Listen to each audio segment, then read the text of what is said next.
What are modern, fast-growing companies doing to attract and hire top talent? How can your company utilize cutting-edge techniques and technology to drive long-term, repeatable results? Welcome to the Growth Recruiting Podcast, where we answer these questions and many more through conversations with top CEOs, leaders in talent acquisition, and pioneers in HR.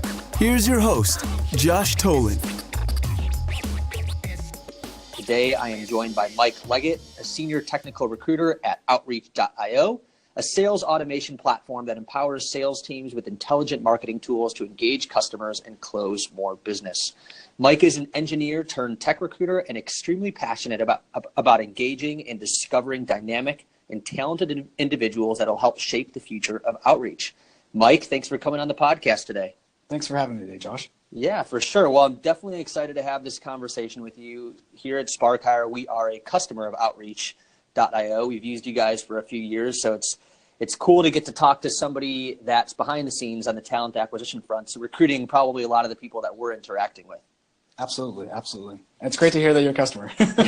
Yeah, we love it. We love working with you guys.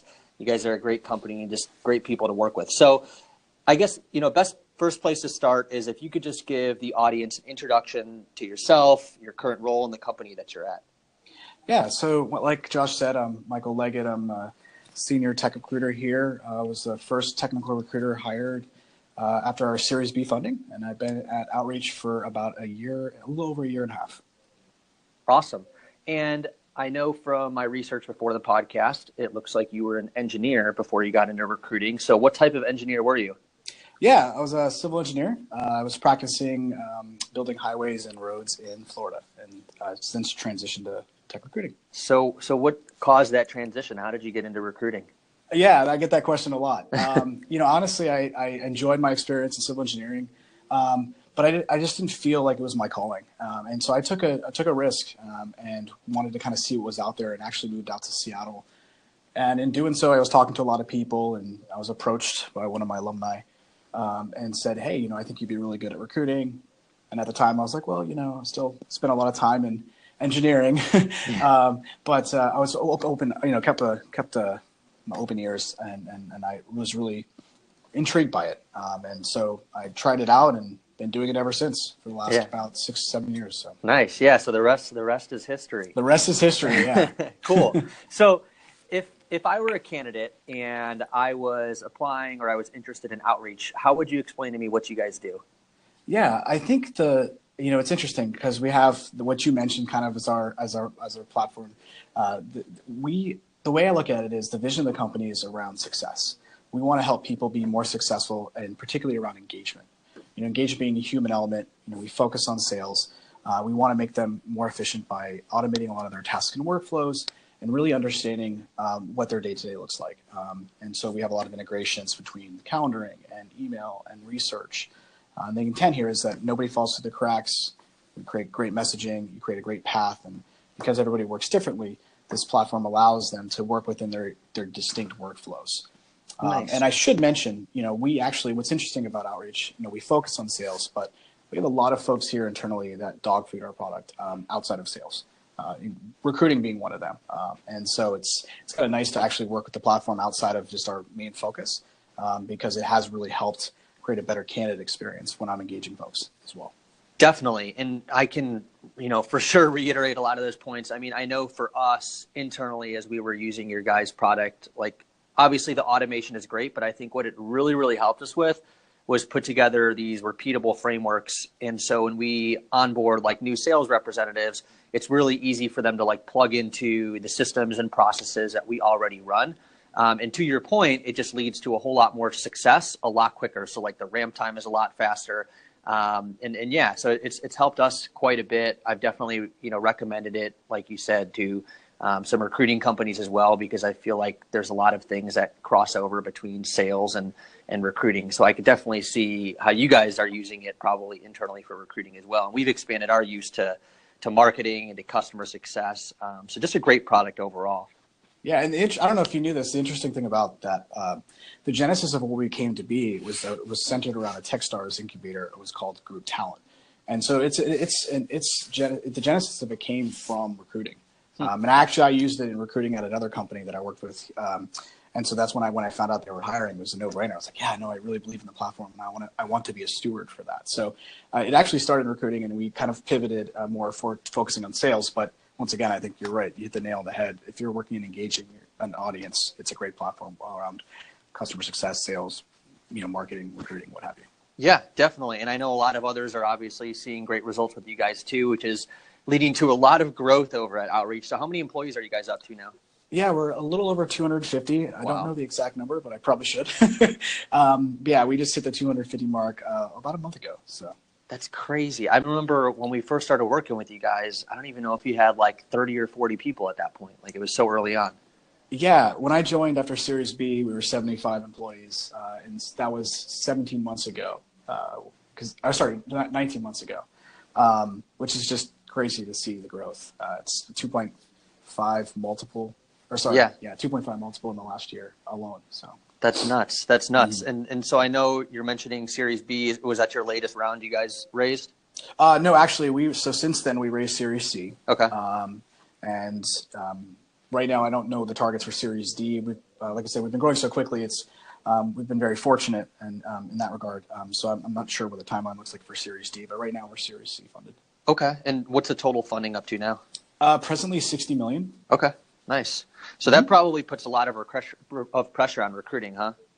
Yeah, I mean, I've been very busy, and so has the rest of the recruiting team. Luckily, when I joined, it was just myself and tech, but now we have 4 on the team, 3 dedicated recruiters and 1 manager. So it's been really great to have the support that I didn't have initially. Yeah, I mean, do you guys have I would imagine there's probably some pretty aggressive targets, just because when you raise money, you got to spend it and you got to move. So I'm assuming there's some goals and benchmarks that are being laid out for you guys. Yeah, and that was one thing that really interested me about Outreach in the first place, is that when I joined and I just was in the interview process, how thoughtful they were around metrics and success and how we can continue to improve. And one of those things was setting pretty aggressive goals around our product roadmap and what engineering presence we need and product presence we need to attain those goals. And so the goals have been pretty aggressive. Now after Series C, we're actually restructuring and really trying to understand those hires even better. And so with that growth, we're also putting in additional conditions to make the landscape even more unique and interesting. So. Okay, and I know you said that a few people have joined the tech recruiting team. So what is the overall recruiting team look like? Like, what different roles are there? How many people are there? How are the responsibilities broken up? Sure. So right now we have it broken up in between tech and non-tech. It's kind of how we define it. Okay. The non-tech team has a team. They're a team of 3. The tech team is a team of 4, and the tech team primarily focuses on the engineering side of things, so application development, the tech support organization, product organization, and we have our machine learning data science team as well. The non-tech are focusing on pretty much every other role outside of that, so a lot more marketing, sales, customer success, solutions consultants, stuff like that. Sure. And so what would you say, being on the technical side, what would you say is unique about recruiting for technical positions versus the non-tech side? Yeah, I think there's just a little bit more. There's a little more layers. We have more technical assessments that are associated with the distinct roles, especially with engineering org. And we're always trying to enhance that experience for our candidates. But yeah, so there's been evolution, but primarily the tech roles have a little bit more layers when it comes for technical components. Technical assessment that we have integrated into the process. Yeah, I mean, that makes sense. I mean, I know when we recruit for non-technical roles, there's some skills that you feel like you can train once you have somebody on board. So there might be a little bit more emphasis on like energy level and those, soft skills that can make somebody successful within the organization versus like, do they actually have the technical skills? And versus in a technical role, you have to check that out a lot more to make sure that you're bringing on people that can actually do the job they're being hired to do. Yeah, and the one thing that was really nice about where we're going as an organization too, and I completely agree, like having the technical proficiency and good problem solving methodology. But we have our distinct platform and distinct tech stack, but we're pretty agnostic when it comes to folks that are coming in. What we're really looking for is great problem solvers, and so ultimately, if you've never even used this technology stack that we use, that's not a problem. Like for us, it's just getting really great problem solvers. And how do you evaluate that? Like, how are you guys looking for people that are good problem solvers? Yeah, and like I mentioned, there's been some evolution in the engineering or the tech recruiting landscape. I think whiteboarding has traditionally been a method that has been tried and true, but we're seeing evolution. With so many talented engineers coming from non-traditional methods, non-CS degree methods, and getting into the space. And more jobs being available than CS graduates, there has to be an evolution. And so for us, we still have some an algorithm / data, data structures piece to the interview process, but we're looking more on pair programming and trying to have more real world exercises that will demonstrate value. And so, also that would be language agnostic. So basically when we do the exercises, they come in, they can work in an ecosystem that is more conducive to their background, where they're feeling most comfortable, and they can produce the best results. Because ultimately, that is the best indicator in our mind of proficiency. Mm-hmm. That makes sense. And so, are you involving like your current developers within that process? So, I know for us, when we recruit for a developer, we have our internal team come up with some sort of test or like a mini project, so that way we can check out their skills and see how they work with some of the things that we're already working with internally. So is your dev team involved in that aspect of the recruitment cycle? Absolutely. Okay. And what's really great, our engineering org have really bought into the goals that we set for ourselves, and being an avid part of continuing to improve the process, right? And where we were when I first joined and what we were doing to assess talent, like I said, integrating whiteboarding and then going away from whiteboarding, not fully, but adding those elements of the pair programming. We actually had a take-home exercise we were trying out for a while too, and I think this the desire to continue to improve and really understand, get feedback from our candidates that either joined or didn't join. We want to make a great experience, and we also want to make sure we're doing a good job assessing. And engineering has bought into that, and they're a really great partner for recruiting, which makes my job so much easier when you have that buy-in. Yeah, no, for sure. And I think, one of the things with engineers is the positions that they're in, it's such a collaborative environment. Like, they're working off of the same code base, they're working on the same product. So it's super important that the individuals you have already on staff feel comfortable with the new developers that you're going to be bringing in. So it makes total sense that you'd involve them in the recruiting process and have them evaluate candidates and have them even come up with maybe those assessments or the take-home tests that you're referring to make sure that they feel good about the decisions you guys are making.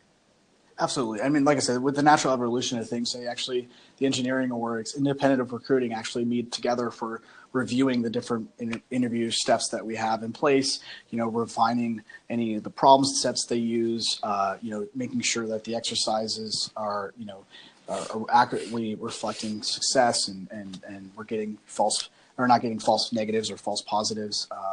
We really want to make sure that we're doing our due diligence there. And sure. So engineering has really done an exceptional job of continuing to iterate on that. That's awesome. So let's talk about the hiring process a little bit. Yeah. I'm assuming, a hiring manager, maybe the head of engineering or whoever on that team comes to you and says, hey, we need to hire, a front-end developer, or whatever the position might be. How do you learn about the skills that you need to be recruiting for? Yeah, I mean, I think that's continuous, right? It's just in the recruiting org, we are, like I said, we have a really good partnership with engineering. We've curated that, myself personally curated that over the last year and a half plus. Really working closely with engineering, getting them to understand of kind of what their day-to-day is, what they're working on, what technology they're integrating into the platform, because we are integrating new things. They have the luxury, at least at this point. It may not be as prevalent as we continue to scale and we put more processes in place, but they've had the luxury to kind of figure out new libraries or what have you to integrate into the platform. But just getting that understanding with engineering, really understand kind of what their day-to-day looks like, and then continuing to evolve that through the process. And so that gives me a good understanding of kind of the profiles of what they would be looking for. Because it's not just the tech, it's also those soft skills that you mentioned that play a big role. Our values are very important to us, and so it's really important to understand how those values manifest in the engineering work. And so it's a great partnership with recruiting, taking the time to really understand, in the day-to-day how things are going in the engineering work, and not just looking at what a job description was curated, right? And using that as a guide, really understanding, okay, well, how's the application? Is this a good indicator of what to expect? If not, let's refine, let's fix the messaging so Sure. that it does reflect it. Sure. That was going to be my next question is, Mm-hmm. After you're finished recruiting for a particular position and maybe you fill the role, like, do you almost do like a post-recruiting project roundup, and do you meet with people on the team to make sure that you guys went about recruiting for that position the right way, or pull away some learnings or maybe some things you guys could do better for the next round?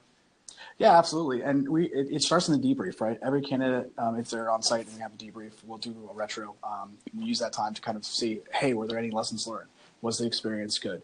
Did we do the right assessment tools? Do we feel like we have the right information? Should we make tweaks? And that's not just the job description alone, it's the entire process, right? Like, did we get a good enough read on the interview screen? Did we get our interview recruiting screen? Did we get enough, on the technical screen or what have you? Or, so for us, we're always, evolving that process and using any opportunity that we can to retro and make adjustments if necessary. And that's super important, especially as you're growing fast, because it's very easy to fill the position, feel good that you brought somebody on board, and then just kind of forget about it. But if you're going to be consistently recruiting people for the team, it's important to have those debriefs so you can adapt the strategy for next time, because maybe you ended up with a person and maybe they're a great person, but the process of getting there sucked. And so that's where you can really talk with the team internally and figure out, what you could do better for the next time. Yeah, and the other thing too, like, because we've been growing so quickly, we actually are in the process of reorging kind of our engineering org.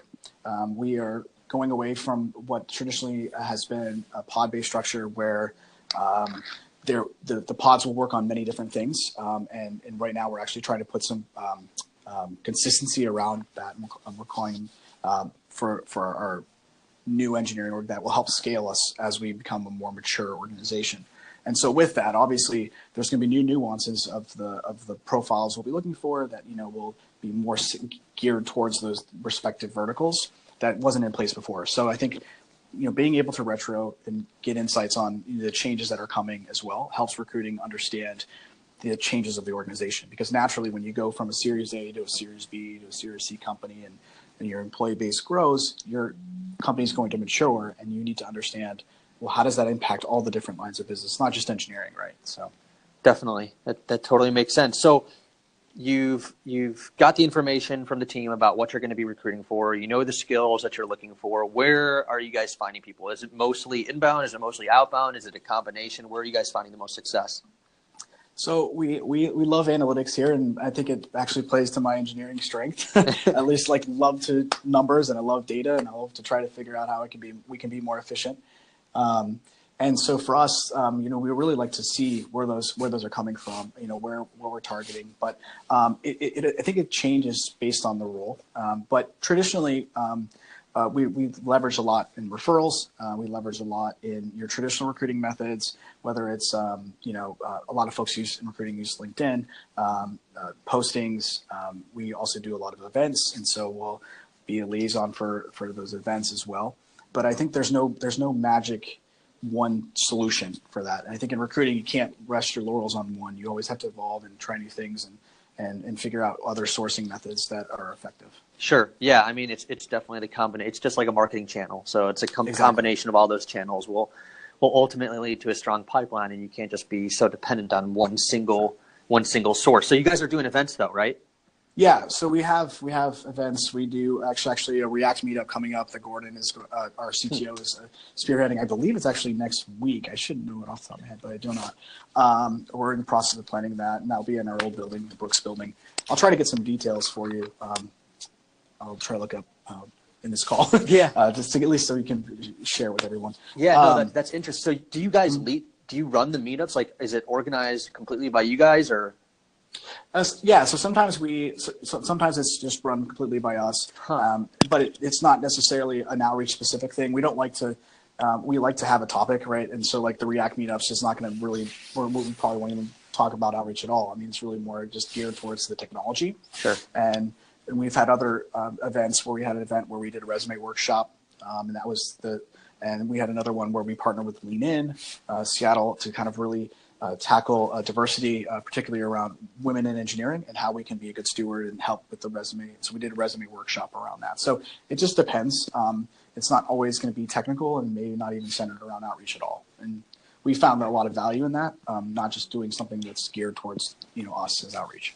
I think that makes perfect sense. I mean, I come from a marketing background, so to me that feels like top of the funnel type of marketing. Like if we were to do, let's say, a webinar about Spark Hire's product versus a webinar about like better hiring practices, at the top of the funnel, you're probably going to get more people that go to the one that are about better hiring practices, right? So that's kind of the same thing when you're talking about events. Like if you do a topic around the technology, you're going to bring together a whole lot of engaged engineers that are genuinely coming to learn more about, what they're working with on a daily basis versus coming to learn strictly about outreach. So I bet you get a better turnout. Plus, you're probably getting people that are like super engaged in what they're doing because they're taking their free time to go and learn and meet other people in their space. Absolutely. Absolutely. Cool. And so you mentioned diversity, and I have to say I did see recently the press release. Maybe you want to talk a little bit about what you guys are doing with diversity. I saw it looked like it was about maternity leave and coming off of maternity leave. I saw something really cool about that, but obviously it's your company, so you could share a little bit more about it. Yeah, and this actually, so the diversity and inclusion actually is one of our newer values, and it's important to discuss diversity, but it's also the inclusion element. It's very important. Diversity as a whole, diversity of thought. Diversity can mean a lot of things. It can mean ethnicity, it could be sex, it could be a lot of different things. And for us, it's not just also tackling that. We want different viewpoints. We want different experiences. We want to have that dialogue. But when folks come here, we also want them to feel like they're part of something. So the first part to talk about some of that press that you're referring to, we really wanted to understand what it's like for new parents or parents that have children presently when they go on maternity or paternity leave. What that looks like for them. They've been uprooted. They have, especially if it's a new parent, they're kind of navigating a new space with a child, and so having time off is one thing, but being there for them and trying to ease time so that they can get some sleep. And so we have a night nurse that's provided for them. Also, like cooking food, simple exercises as cooking food is not easy now because you have a child. So we also provide food assistance a couple days a week while they're on maternity or paternity leave. And for us, the biggest thing is just transitioning back, so we want to try to help ease that transition. So we'll do 50% on off, so that you kind of ease your way back in. And so we've had a lot of success internally. We've gotten some really good feedback, and we're continuing to evolve that policy to, be better. And but yeah, so that was really great experience for us, and we've really, our co-founders, 2 of our 4 co-founders have children, and that was really close to their heart. And it actually was driven by dialogues here at Outreach, but also Manny, our CEO, had just recently had a child, and he was going through that experience again. And he was like, yeah, no, this is something that we think we should really start tackling well. So that's awesome. Yeah. I mean, I know when I saw that really stood out to me, and I thought it was pretty unique, some of the things that you were doing. So I definitely wanted to give a call out on the podcast for that. Yeah, no, thank you. Thank you for that. I think that, like I said, for us, it's still new. We're still trying to work out the kinks and try to figure out how we can improve upon it. But we've gotten some good internal reviews from that, from employees that have taken advantage of that. Cool.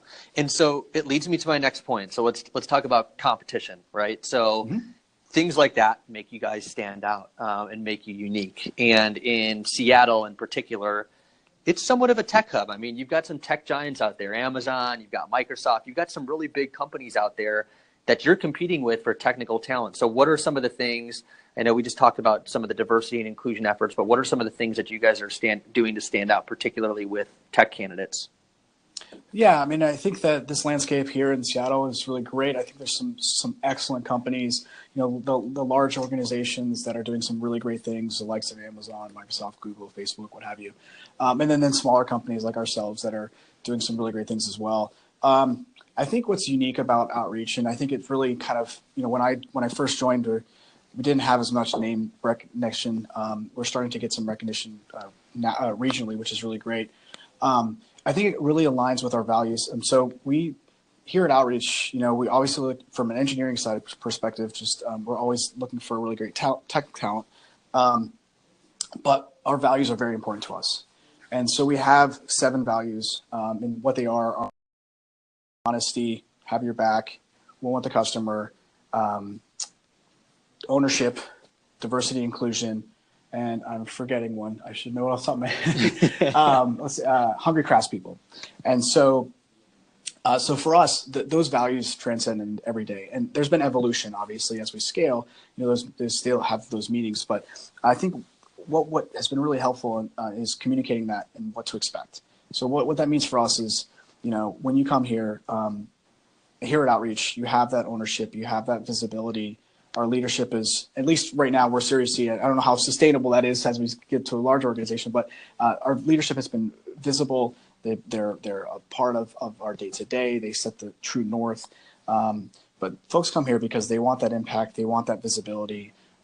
We always say ego's left at the door. There's some really talented engineers here, but when they come here, they're always willing to help each other. It doesn't matter, what they're working on. And that kind of culture, that kind of environment is something that I pray that we continue to maintain as we scale, because the challenges of growth, how do you maintain those values? But like I said, it's been really great to see that continue as we grow. But I think the biggest thing, like I said, to separate that is just we move exceptionally fast. We do continuous deployment, continuous integration. We're actually migrating from a sprint methodology to more of a Kanban method, where we're doing very short cycles. We want to fail fast, iterate quickly, and just last year alone we did 146 commits a day on average. Jeez. So I think some of them are very small commits, don't get me wrong, but at the same time, it's just that methodology, just getting in that mindset that if you come here, you're coming to build, you're coming to learn, you're coming to grow. It'll be fostered. You have that collaboration between product and engineering and the different engineering pods. And so when folks hear about that, they come in, they see what it's about, they get really excited. But I think if we were to separate ourselves from us, all the companies are doing a lot of this, but I think we take pride in combining our tech with our values. That's really good. And to your point, as you grow, one of the ways that you're keeping that culture and keeping those values on the forefront is by setting those expectations in the recruiting process. So, yep. In a way, you guys are kind of, on the front lines of making sure, that culture stays, as you grow to 500, 1,000 people, wherever you guys go. It starts with recruiting, and it starts on the front end of the process of defining those values and making sure that the people you're bringing on board are bought in and know what's expected of them before they start. So that's cool. Yeah, I'm glad you mentioned that, by the way, because if you look at my LinkedIn profile, it says passionate brand ambassador. It doesn't say recruiter, because we live our brand and we live the experience, and it's on recruiting to really help, and the people team we call here HR and recruiting, to really help just continue to be the guiding force for the values, and just understand that this is equally as important as being technically proficient, because I really believe that the values are what got us to where we are today. Definitely. So what are you finding as you're talking to technical candidates? What are you finding is important to them? Is there a pattern that you're seeing that, maybe it's a certain type of environment people are looking for, or it's a certain value that resonates with them? What are you finding, with the technical candidates as you're recruiting? I don't know if there's any trends.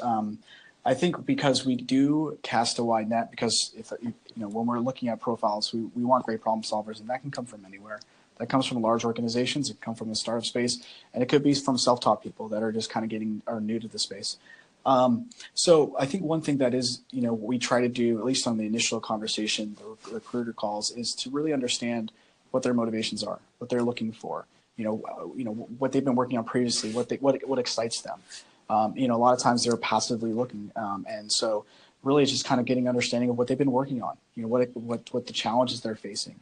And so for us, I don't know if I've seen any trends, but I do see when we talk about our values and what they mean to us, a lot of those values sometimes resonate with the folks that we're talking with.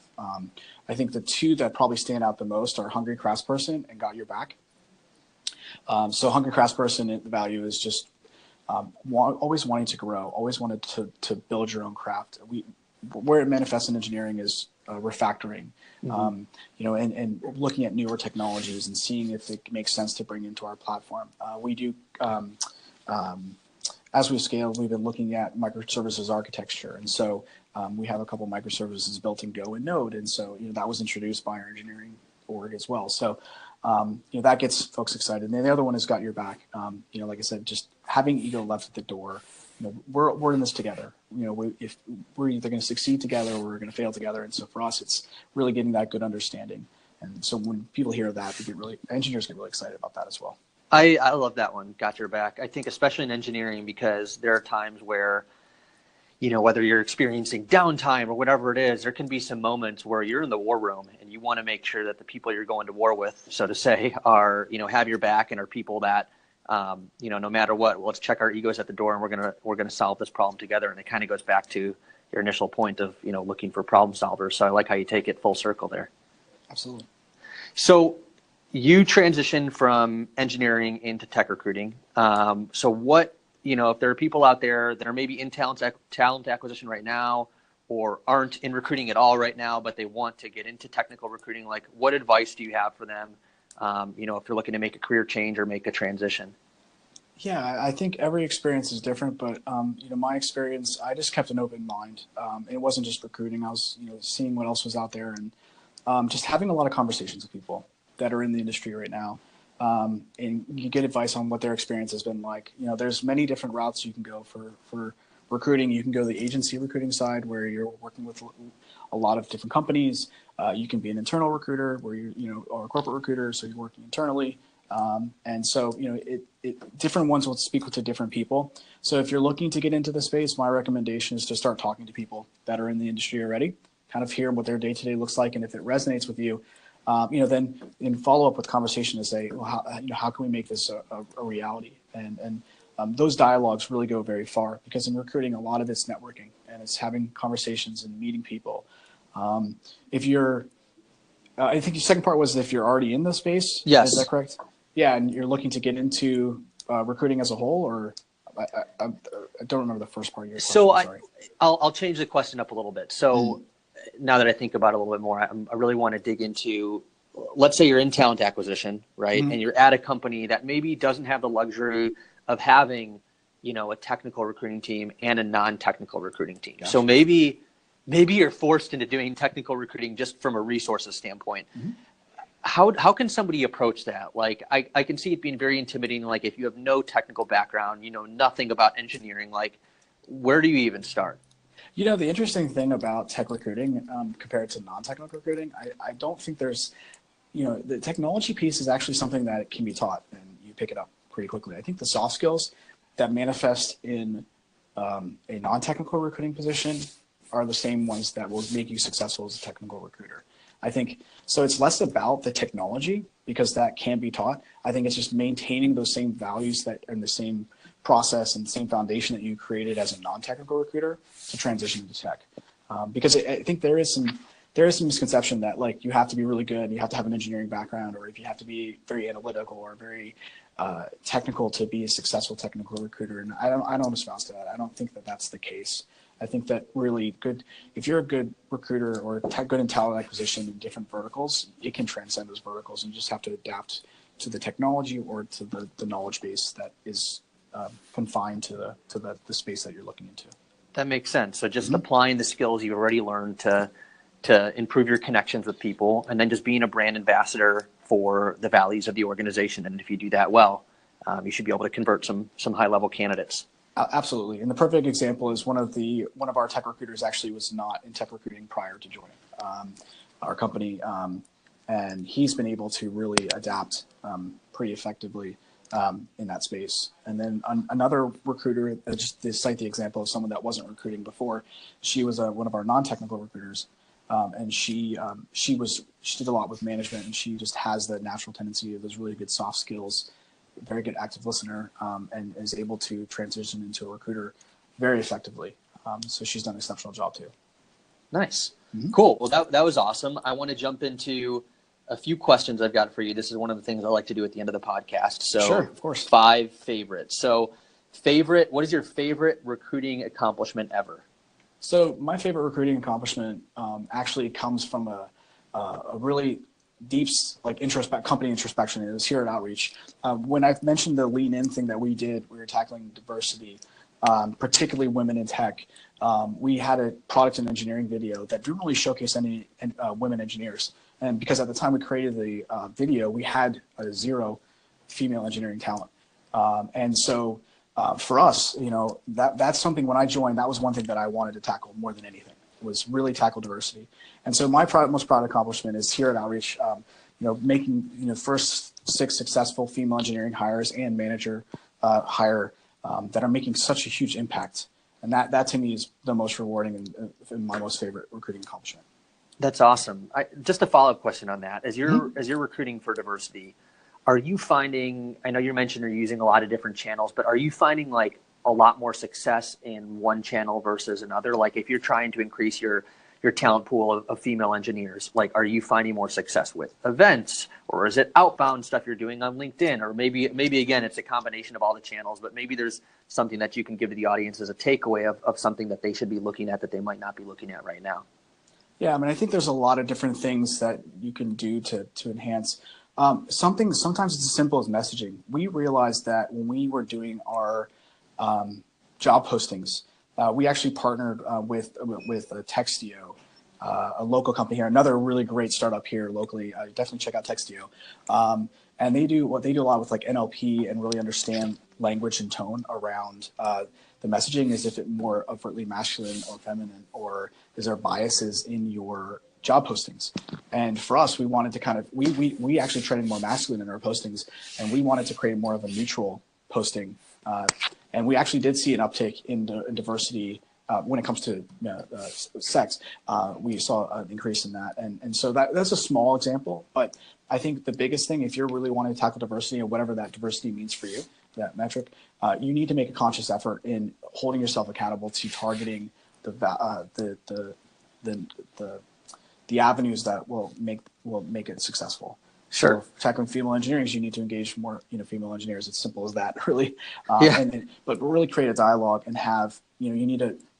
It's one thing to. It's a kind of a chicken and egg thing. Is if you don't have a lot of diversity in your engineering space, it's hard for you to like promote the diversity that you don't have.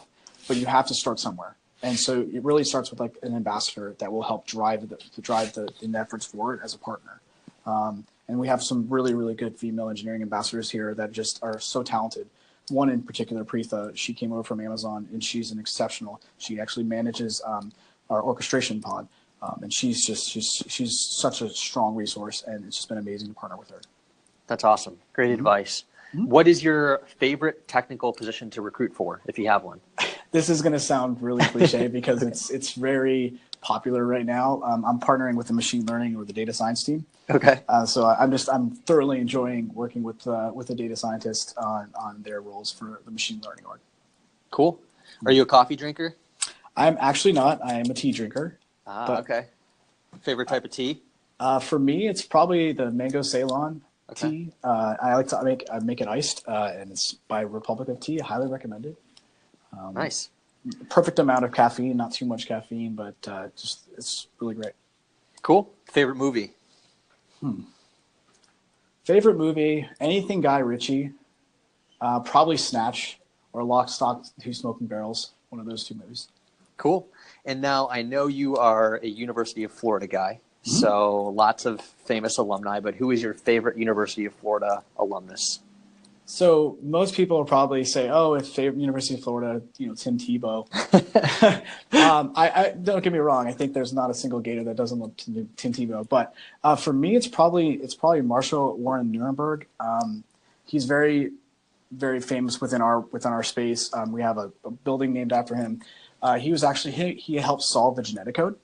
And so for me, I think that's I come from an engineering background, and that's more in the DNA sequencing and stuff like that. But I think it's really cool that he actually helped solve that. So not as known, probably well known as Tim Tebow, but hopefully people will look up him after this conversation.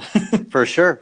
Nice. Well, thank you so much. This has been really awesome. I know everybody that's listening is going to take a ton away from this and be able to apply it to their own recruiting. But if people want to connect with you further, if they have questions, where can they find you?